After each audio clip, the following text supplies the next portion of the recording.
আসসালামু আলাইকুম ওয়া রাহমাতুল্লাহি তাআলা ওয়া বারাকাত। সম্মানিত সুধী, এক মুসলমানের অপর মুসলমানের ওপর কয়টি হক? এক মুসলমানের আর এক মুসলমানের ওপর হাদিসের দৃষ্টিতে 6টি হক রয়েছে। কিতাবটির নাম মিশকাতুল মাসাবি। গ্রন্থে হাদিস নাম্বার 1525-এর মধ্যে উল্লেখ রয়েছে, হযরত আবু হুরায়রা রাদিয়াল্লাহু তাআলা আনহু বর্ণনা করেছেন যে নবী পাক সাল্লাল্লাহু তাআলা আলাইহি ওয়াসাল্লাম বলেন, হাক্কুল মুসলিমি আলাল মুসলিমি সিত্তুন। এক মুসলমানের অপর মুসলমানের ওপর 6টি হক রয়েছে। এক নাম্বার, যখন আপনি তাকে দেখবেন তখন সালাম দিবেন, আসসালামু আলাইকুম ওয়া রাহমাতুল্লাহ। এক মুসলমান অপর মুসলমানের ওপর হক যে এক মুসলমান অপর মুসলমানের সঙ্গে যখন সাক্ষাৎ হয় তো সালাম প্রদান করতে হয়। দ্বিতীয় নাম্বার, যদি তিনি আপনাকে দাওয়াত দেন তা গ্রহণ করবেন।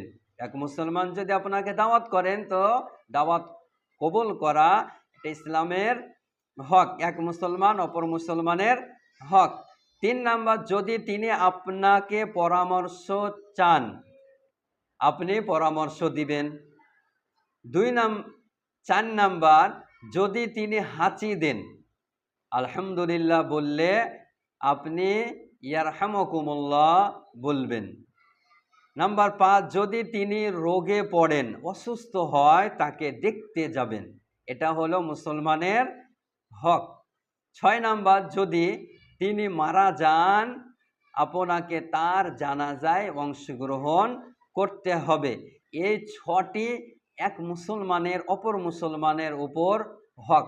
তবে দেওবন্দি, গায়ের মুকাল্লিদ, শিয়া, আহলে হাদিস নামধারী, ওহাবি এরা যদি ইন্তেকাল করে তাহলে এদের জানাজার নামাজে অংশগ্রহণ করা যাবে না, কারণ এরা মুসলমান নয়।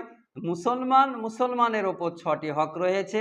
এরা কুফরি আকিদা নিজ নিজ গ্রন্থ লিখার কারণে এরা কাফির ও মুরতাদ হয়ে গিয়েছে। এই কারণে এই ওহাবি দেওবন্দি নামধারী আহলে হাদিস এদের জানাজার নামাজে অংশগ্রহণ করা যাবে না।